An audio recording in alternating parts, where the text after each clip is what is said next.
Welcome to Swashbuckling Saturday, where we celebrate classic adventure stories. Today we begin the story of the Three Musketeers, by Alexandre Dumas. Author's Preface, in which it is proved that, notwithstanding their names ending in OS and IS, the heroes of the story which we are about to have the honor to relate to our readers have nothing mythological about them. A short time ago, while making researches in the Royal Library for my history of Louis XIV, I stumbled by chance upon the memoirs of Monsieur d'Artagnan, printed, as were most of the works of that period, in which authors could not tell the truth without the risk of a residence, more or less long, in the Bastille, at Amsterdam, by Pierre Rouge. The title attracted me. I took them home with me, with the permission of the Guardian, and devoured them. It is not my intention here to enter into an analysis of this curious work, and I shall satisfy myself with referring such of my readers as appreciate the pictures of the period to its pages.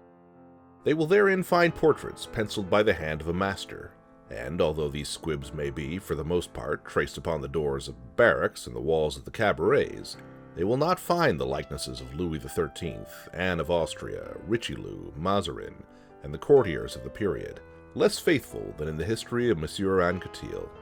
But, it is well known, what strikes the capricious mind of the poet is not always what affects the mass of readers. Now, while admiring, as others doubtless will admire, the details we have to relate, our main preoccupation concerned a matter to which no one before ourselves had given a thought. D'Artagnan relates that on his first visit to Monsieur de Treville, captain of the King's Musketeers, he met in the antechamber 3 young men, serving in the illustrious corps into which he was soliciting the honor of being received, bearing the names of Athos, Porthos, and Aramis. We must confess these 3 strange names struck us, and it immediately occurred to us that they were but pseudonyms, under which D'Artagnan had disguised names perhaps illustrious, or else that the bearers of these borrowed names had themselves chosen them, on the day in which, from caprice, discontent, or want of fortune, they had donned the simple musketeer's uniform. From that moment we had no rest, till we could find some trace in contemporary works of these extraordinary names which had so strongly awakened our curiosity. The catalogue alone of the books we read with this object would fill a whole chapter, which, although it might be very instructive, would certainly afford our readers but little amusement. It will suffice, then, to tell them that at the moment at which, discouraged by so many fruitless investigations, we were about to abandon our search, we at length found, guided by the counsels of our illustrious friend Pauline Paris, a manuscript in folio, endorsed 4772 or 4773, we do not recollect which, having for title, Memoirs of the Comte de la Fère, touching some events which passed in France toward the end of the reign of King Louis XIII, and the commencement of the reign of King Louis XIV. It may be easily imagined how great was our joy when, in turning over this manuscript, our last hope, we found at the 20th page the name of Athos, at the 27th the name of Porthos, and at the 31st the name of Aramis.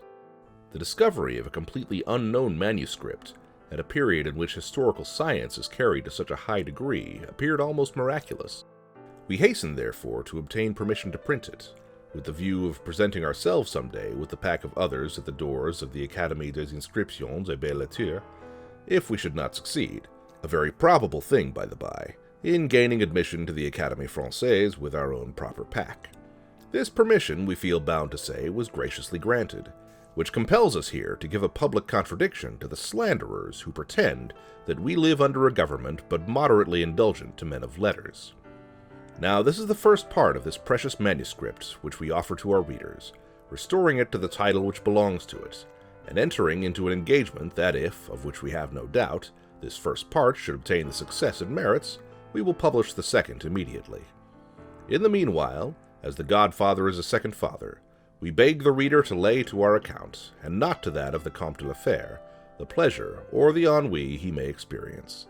This being understood, let us proceed with our history. Chapter 1. The 3 Presents of D'Artagnan the Elder. On the first Monday of the month of April, 1625, the market town of Meung, in which the author of Romance of the Rose was born, appeared to be in as perfect a state of revolution as if the Huguenots had just made a second La Rochelle of it. Many citizens, seeing the women flying toward High Street, leaving their children crying at the open doors, hastened to don the cuirass, and, supporting their somewhat uncertain courage with a musket or a partisan, directed their steps toward the hostelry of the Jolly Miller, before which was gathered, increasing every minute, a compact group, vociferous and full of curiosity. In those times, panics were common, and few days passed without some city or other registering in its archives an event of this kind. There were nobles who made war against each other. There was the king who made war against the cardinal. There was Spain which made war against the king. Then, in addition to these concealed or public, secret or open wars, there were robbers, mendicants, Huguenots, wolves, and scoundrels who made war upon everybody. The citizens always took up arms readily against thieves, wolves, or scoundrels, often against nobles or Huguenots, sometimes against the king, but never against the cardinal or Spain. It resulted then from this habit that on the said first Monday of April 1625, the citizens, on hearing the clamor, and seeing neither the red and yellow standard nor the livery of the Duc de Richelieu, rushed toward the hostel of the Jolly Miller. When arrived there, the cause of the hubbub was apparent to all. A young man. We can sketch his portrait at a dash. Imagine to yourself a Don Quixote of 18, a Don Quixote without his corselet, without his coat of mail, without his cuisses, a Don Quixote clothed in a woolen doublet, the blue color of which had faded into a nameless shade between lees of wine and a heavenly azure. Face long and brown, high cheekbones, a sign of sagacity, the maxillary muscles enormously developed, an infallible sign by which a Gascon may always be detected, even without his cap. And our young man wore a cap set off with a sort of feather, the eye open and intelligent, the nose hooked but finely chiseled. Too big for a youth, too small for a grown man. An experienced eye might have taken him for a farmer's son upon a journey had it not been for the long sword which, dangling from a leather baldric, hit against the calves of its owner as he walked, and against the rough side of his steed when he was on horseback. For our young man had a steed, which was the observed of all observers. It was a Béarn pony, from 12 to 14 years old, yellow in his hide, without a hair in his tail, but not without windgalls on his legs, which, though going with his head lower than his knees, rendering a martingale quite unnecessary, contrived nevertheless to perform his 8 leagues a day.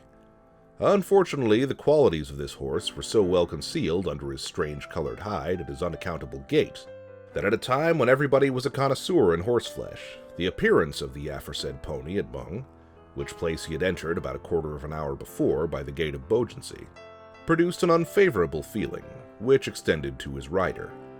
And this feeling had been more painfully perceived by young D'Artagnan, for so was the Don Quixote of the second Rosinante named, from his not being able to conceal from himself the ridiculous appearance that such a steed gave him, good horseman as he was. He had sighed deeply, therefore, when accepting the gift of the pony from Monsieur D'Artagnan the elder. He was not ignorant that such a beast was worth at least 20 livres, and the words which had accompanied the present were above all price. "My son," said the old Gascon gentleman, in that pure Béarn patois of which Henry IV could never rid himself, "this horse was born in the house of your father about 13 years ago, and has remained in it ever since, which ought to make you love it. Never sell it. Allow it to die tranquilly and honorably of old age, and if you make a campaign with it, take as much care of it as you would of an old servant. At court, provided you have ever the honor to go there," considered Monsieur D'Artagnan the elder, "an honor to which, remember, your ancient nobility gives you the right. Sustain worthily your name of gentleman, which has been worthily borne by your ancestors for 500 years, both for your own sake and the sake of those who belong to you. By the latter I mean your relatives and your friends. Endure nothing from anyone except Monsieur the Cardinal and the King. It is by his courage, please observe, by his courage alone, that a gentleman can make his way nowadays. Whoever hesitates for a second perhaps allows the bait to escape, which during that exact second fortune held out to him. You are young. You ought to be brave for 2 reasons. The first is that you are a Gascon, and the second is that you are my son. Never fear quarrels, but seek adventures. I have taught you how to handle a sword. You have thews of iron, a wrist of steel. Fight on all occasions. Fight the more for duels being forbidden. since consequently there is twice as much courage in fighting. I have nothing to give you, my son, but 15 crowns, my horse, and the counsels you have just heard. Your mother will add to them a recipe for a certain balsam, which she had from a Bohemian, and which has the miraculous virtue of curing all wounds that do not reach the heart. Take advantage of all, and live happily and long. I have but one word to add, and that is to propose an example to you. Not mine, for I myself have never appeared at court, and have only taken part in religious wars as a volunteer. I speak of Monsieur de Treville, who was formerly my neighbor, and who had the honor to be, as a child, the playfellow of our king, Louis XIII, whom God preserve. Sometimes their play degenerated into battles, and in these battles the king was not always the stronger. The blows which he received increased greatly his esteem and friendship for Monsieur de Treville. Afterward, Monsieur de Treville fought with others, in his first journey to Paris 5 times, from the death of the late king till the young one came of age, without reckoning wars and sieges, 7 times, and from that date up to the present day, 100 times perhaps. So that in spite of edicts, ordinances, and decrees, there he is, captain of the Musketeers, that is to say, chief of a legion of Caesars, whom the king holds in great esteem, and whom the cardinal dreads, he who dreads nothing, as it is said. Still further, Monsieur de Treville gains 10,000 crowns a year. He is therefore a great noble. He began as you begin. Go to him with this letter, and make him your model, in order that you may do as he has done. Upon which Monsieur d'Artagnan the elder girded his own sword round his son, kissed him tenderly on both cheeks, and gave him his benediction. On leaving the paternal chamber, the young man found his mother, who was waiting for him with the famous recipe of which the counsels we have just repeated would necessitate frequent employment. The adieux were on this side longer and more tender than they had been on the other. Not that Monsieur d'Artagnan did not love his son, who was his only offspring, but Monsieur d'Artagnan was a man, and he would have considered it unworthy of a man to give way to his feelings, whereas Madame d'Artagnan was a woman, and still more a mother. She wept abundantly, and, let us speak of it to the praise of Monsieur d'Artagnan the younger, notwithstanding the efforts he made to remain firm, as a future musketeer ought, nature prevailed, and he shed many tears, of which he succeeded with great difficulty in concealing the half. The same day the young man set forward on his journey, furnished with the 3 paternal gifts, which consisted, as we have said, of 15 crowns, the horse, and the letter for Monsieur de Treville, the counsels being thrown into the bargain. With such a vade-mecum, D'Artagnan was morally and physically an exact copy of the hero of Cervantes, to whom we so happily compared him when our duty of a historian placed us under the necessity of sketching his portrait. Don Quixote took windmills for giants and sheep for armies. D'Artagnan took every smile for an insult and every look as a provocation, whence it resulted that from Tarbes to Mung his fist was constantly doubled, or his hand on the hilt of his sword.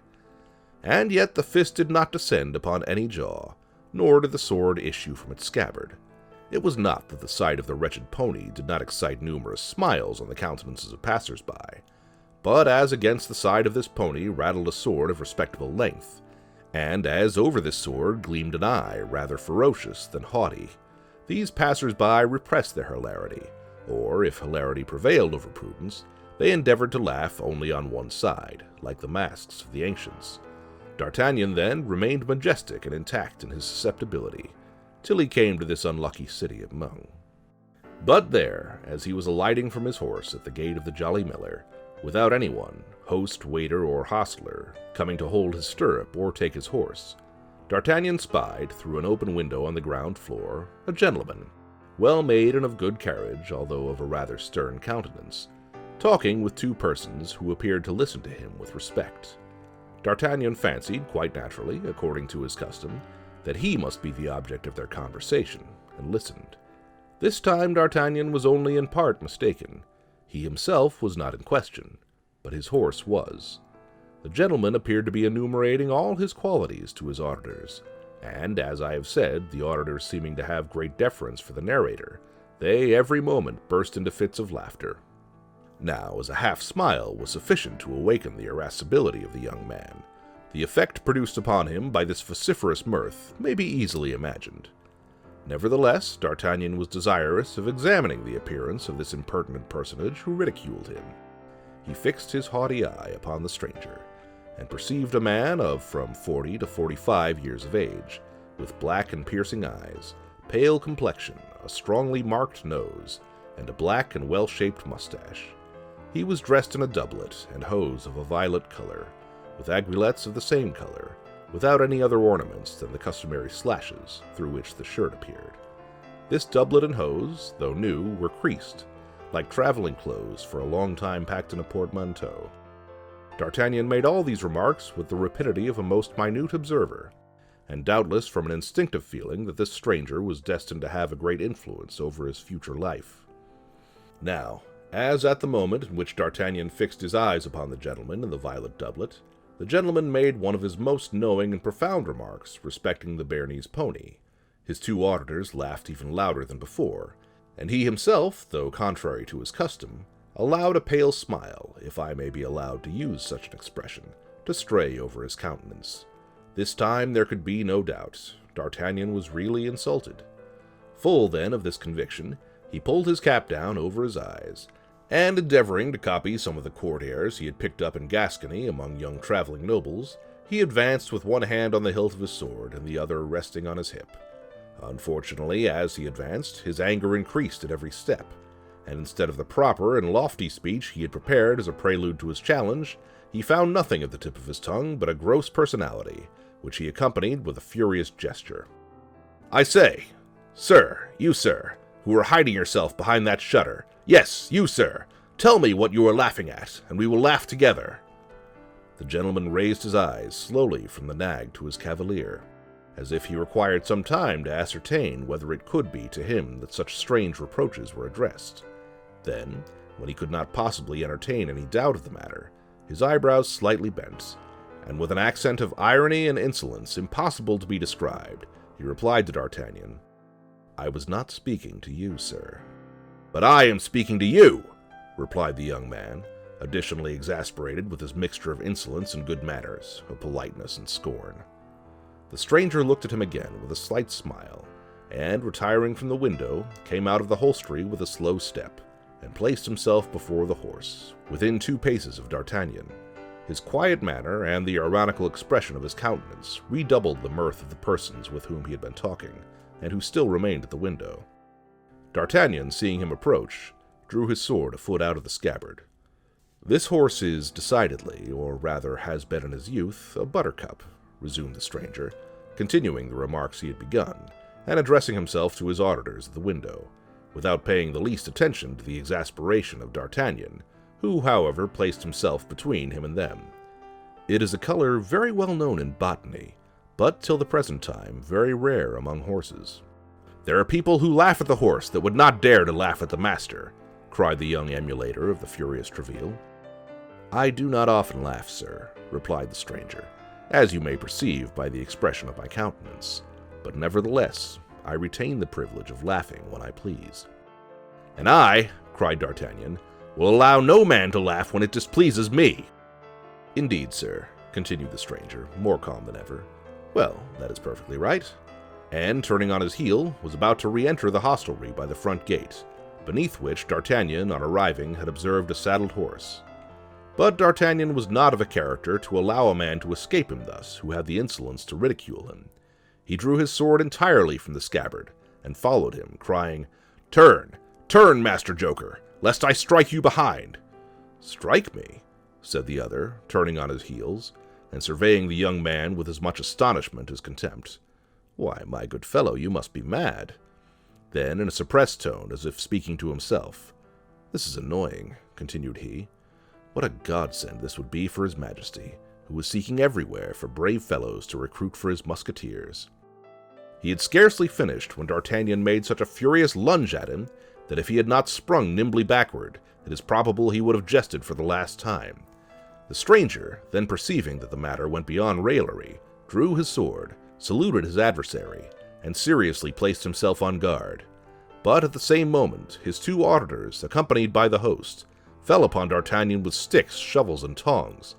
This caused so rapid and complete a diversion from the attack that D'Artagnan's adversary, while the latter turned round to face this shower of blows, sheathed his sword with the same precision, and instead of an actor, which he nearly had been, became a spectator of the fight, a part in which he acquitted himself with his usual impassiveness, muttering nevertheless, "A plague upon these Gascons! Replace him on his orange horse and let him be gone." "Not before I have killed you, poltroon!" cried D'Artagnan, making the best face possible, and never retreating one step before his three assailants, who continued to shower blows upon him. "Another Gasconade," murmured the gentleman. "By my honor, these Gascons are incorrigible. Keep up the dance, then, since he will have it so. When he is tired, he will perhaps tell us that he has had enough of it." But the stranger knew not the headstrong personage he had to do with. D'Artagnan was not the man ever to cry for quarter. The fight was therefore prolonged for some seconds, but at length D'Artagnan dropped his sword, which was broken in two pieces by the blow of a stick. Another blow, full upon his forehead at the same moment, brought him to the ground, covered with blood and almost fainting. It was at this moment that people came flocking to the scene of action from all sides. The host, fearful of consequences, with the help of his servants, carried the wounded man into the kitchen, where some trifling attentions were bestowed upon him. As to the gentleman, he resumed his place at the window, and surveyed the crowd with a certain impatience, evidently annoyed by their remaining undispersed. "Well, how is it with this madman?" exclaimed he, turning round as the noise of the door announced the entrance of the host, who came in to inquire if he was unhurt. "Your Excellency is safe and sound?" asked the host. "Oh yes, perfectly safe and sound, my good host, and I wish to know what has become of our young man." "He's better," said the host. "He fainted quite a way." "Indeed," said the gentleman. "But before he fainted, he collected all his strength to challenge you, and to defy you while challenging you." "Why, this fellow must be the devil in person," cried the stranger. "Oh no, your Excellency, he is not the devil," replied the host with a grin of contempt. "For during his fainting we rummaged his valise, and found nothing but a clean shirt and 11 crowns, which, however, did not prevent his saying, as he was fainting, that if such a thing had happened in Paris, you should have cause to repent of it at a later period." "Then," said the stranger coolly, "he must be some prince in disguise." "I have told you this, good sir," resumed the host, "in order that you may be on your guard." "Did he name no one in his passion?" "Yes, he struck his pocket and said, 'We shall see what Monsieur de Treville will think of this insult offered to his protégé.'" "Monsieur de Treville," said the stranger, becoming attentive. He put his hand in his pocket while pronouncing the name of Monsieur de Treville. "Now, my dear host, while your young man was insensible, you did not fail, I am quite sure, to ascertain what that pocket contained. What was there in it?" "A letter, addressed to Monsieur de Treville, captain of the Musketeers." "Indeed." "Exactly as I have the honor to tell your Excellency."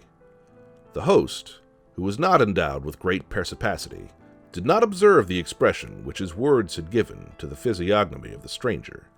The latter rose from the front of the window, upon the sill of which he had leaned with his elbow, and knitted his brow like a man disquieted. "The devil," murmured he between his teeth. "Can Treville have set this Gascon upon me? He is very young, but a sword thrust is a sword thrust, whatever be the age of him who gives it, and a youth is less to be suspected than an older man." And the stranger fell into a reverie, which lasted some minutes. A weak obstacle is sometimes sufficient to overthrow a great design. "Host," said he, "could you not contrive to get rid of this frantic boy for me? In conscience, I cannot kill him, and yet," added he, with a coldly menacing expression, "he annoys me. Where is he?" "In my wife's chamber, on the first flight, where they're dressing his wounds." "His things in his bag are with him? Has he taken off his doublet?" "On the contrary, everything is in the kitchen. But if he annoys you, this young fool—" "To be sure he does. He causes a disturbance in your hostelry, which respectable people cannot put up with. Go, make out my bill and notify my servant." "What, monsieur, will you leave us so soon?" "You know that very well, as I gave my order to saddle my horse. Have they not obeyed me?" "It is done. As your Excellency may have observed, your horse is in the great gateway, ready saddled for your departure." "That is well. Do as I have directed you, then." "What the devil?" said the host to himself. Can he be afraid of this boy? But an imperious glance from the stranger stopped him short. He bowed humbly and retired. It is not necessary for Milady to be seen by this fellow, continued the stranger. She will soon pass. She is already late. I had better get on horseback and go and meet her. I should like, however, to know what this letter addressed to Tréville contains. We are well aware that this term, Milady, is only properly used when followed by a family name, but we find it thus in the manuscript, and we do not choose to take upon ourselves to alter it. And the stranger, muttering to himself, directed his steps toward the kitchen. In the meantime, the host, who entertained, no doubt, that it was the presence of the young man that drove the stranger from his hostelry, reascended to his wife's chamber, and found D'Artagnan just recovering his senses, giving him to understand that the police would deal with him pretty severely for having sought a quarrel with a great lord, for, in the opinion of the host, the stranger could be nothing less than a great lord. He insisted that, notwithstanding his weakness, D'Artagnan should get up and depart as quickly as possible. D'Artagnan, half stupefied, without his doublet, and with his head bound up in a linen cloth, arose then, and, urged by the host, began to descend the stairs. But on arriving at the kitchen, the first thing he saw was his antagonist talking calmly at the step of a heavy carriage, drawn by two large Norman horses. His interlocutor, whose head appeared through the carriage window, was a woman of from 20 to 22 years. We have already observed with what rapidity D'Artagnan seized the expression of a countenance. He perceived then, at a glance, that this woman was young and beautiful, and her style of beauty struck him more forcibly from its being totally different from that of the southern countries in which D'Artagnan had hitherto resided. She was pale and fair, with long curls falling in profusion over her shoulders, had large blue languishing eyes, rosy lips, and hands of alabaster. She was talking with great animation with the stranger. "His Eminence, then, orders me," said the lady, "to return instantly to England, and to inform him as soon as the Duke leaves London." "And as to my other instructions?" asked the fair traveler. "They are contained in this box, which you will not open until you are on the other side of the channel." "Very well. And you? What will you do?" I return to Paris." "What, without chastising this insolent boy?" asked the lady. The stranger was about to reply, but at the moment he opened his mouth, D'Artagnan, who had heard all, precipitated himself over the threshold of the door. "This insolent boy chastises others," cried he, "and I hope that this time he whom he ought to chastise will not escape him as before." "Will not escape him?" replied the stranger, knitting his brow. "No, before a woman you would dare not fly, I presume." "Remember," said Milady, seeing the stranger lay his hand on his sword, "the least delay may ruin everything." "You are right," cried the gentleman. "Begone, then, on your part, and I will depart as quickly on mine." And, bowing to the lady, he sprang into his saddle, while her coachman applied his whip vigorously to his horses. The two interlocutors thus separated, taking opposite directions at full gallop. "Pay him, booby," cried the stranger to his servant, without checking the speed of his horse, and the man, after throwing 2 or 3 silver pieces at the foot of mine host, galloped after his master. "Base coward! False gentleman!" cried D'Artagnan, springing forward in his turn after the servant, but his wound had rendered him too weak to support such an exertion. Scarcely had he gone 10 steps when his ears began to tingle. A faintness seized him, a cloud of blood passed over his eyes, and he fell in the middle of the street, crying still, "Coward! Coward! Coward!" "He is a coward indeed," grumbled the host, drawing near to D'Artagnan, and endeavoring by this little flattery to make up matters with the young man, as the heron of the fable did with the snail he had despised the evening before. "Yes, a base coward," murmured D'Artagnan, "but she was very beautiful." "What she?" demanded the host. "Milady," faltered D'Artagnan, and fainted a second time. "Ah, it's all one," said the host. "I've lost 2 customers, but this one remains, of whom I am pretty certain for some days to come. There will be 11 crowns gained." It is to be remembered that 11 crowns was just the sum that remained in D'Artagnan's purse. The host had reckoned upon 11 days of confinement at 1 crown a day, but he had reckoned without his guest. On the following morning at 5 o'clock, D'Artagnan arose, and, descending to the kitchen without help, asked, among other ingredients, the list of which has not come down to us, for some oil, some wine, and some rosemary, and, with his mother's recipe in hand, composed a balsam, with which he anointed his numerous wounds, replacing his bandages himself, and positively refusing the assistance of any doctor. D'Artagnan walked about that same evening, and was almost cured by the morrow. But when the time came to pay for his rosemary, this oil, and the wine, the only expense the master had incurred, as he had preserved a strict abstinence, while, on the contrary, the yellow horse, by the account of the hostler at least, had eaten 3 times as much as a horse of his size could reasonably be supposed to have done. D'Artagnan found nothing in his pocket but the little old velvet purse, with the 11 crowns it contained, for as to the letter addressed to Monsieur de Treville, it had disappeared. The young man commenced his search for the letter with the greatest patience, turning out his pockets of all kinds over and over again, rummaging and re-rummaging in his valise, and opening and reopening his purse. But when he found that he had come to the conviction that the letter was not to be found, he flew for the 3rd time into such a rage as was near costing him a fresh consumption of wine, oil, and rosemary. For upon seeing this hot-headed youth become exasperated and threaten to destroy everything in the establishment if his letter were not found, the host seized a spit, his wife a broom-handle, and the servants the same sticks they had used the day before. "My letter of recommendation!" cried D'Artagnan, "or the holy blood, I will spit you all like ortolans." Unfortunately, there was one circumstance which created a powerful obstacle to the accomplishment of this threat, which was, as we have related, that his sword had been in the first conflict broken in 2, and which he had entirely forgotten.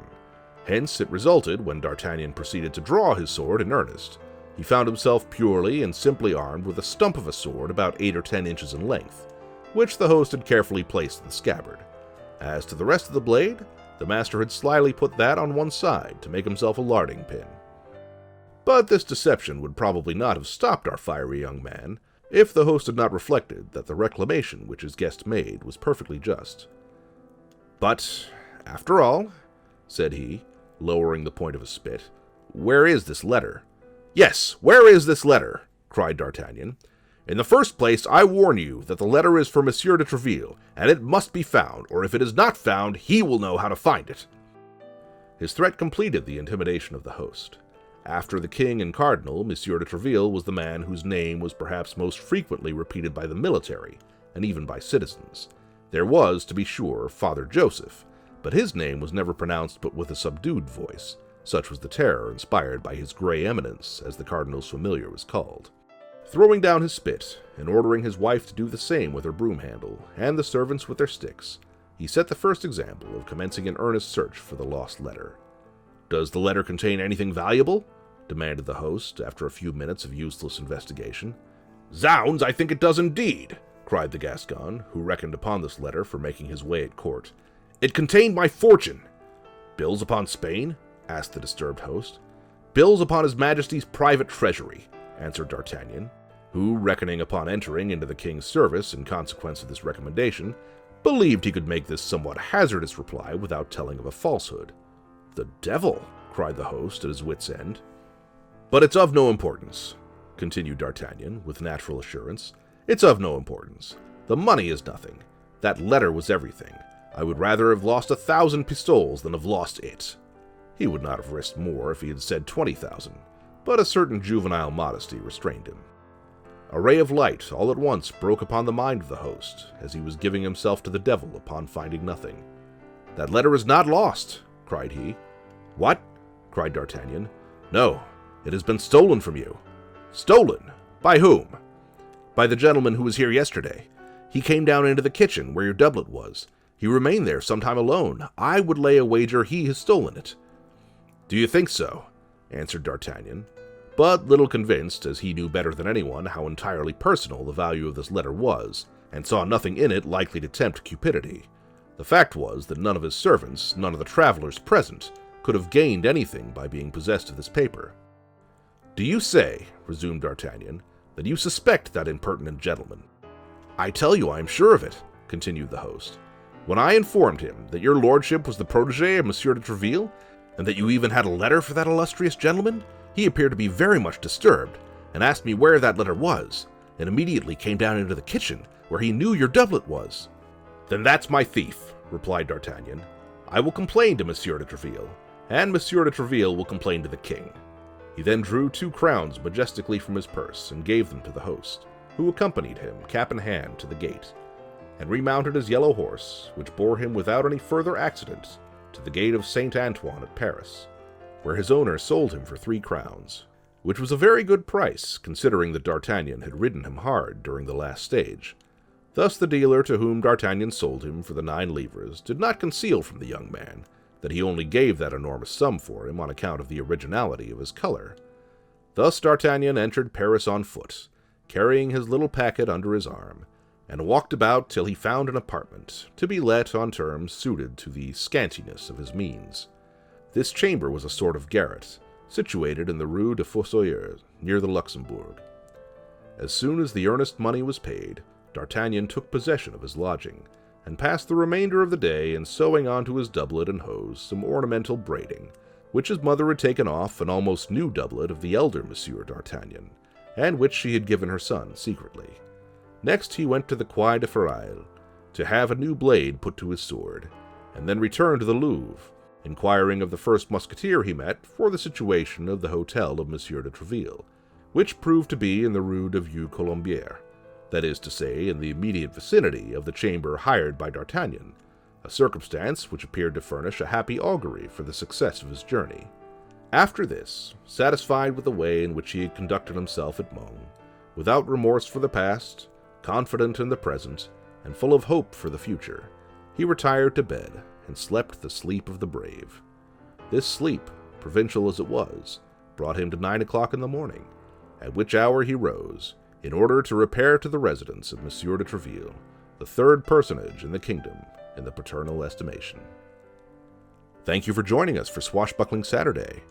Next week we'll continue with Chapter 2 of The 3 Musketeers, and tomorrow we'll read Shakespeare's Sonnet No. 1. Please subscribe for new readings daily, and thank you again.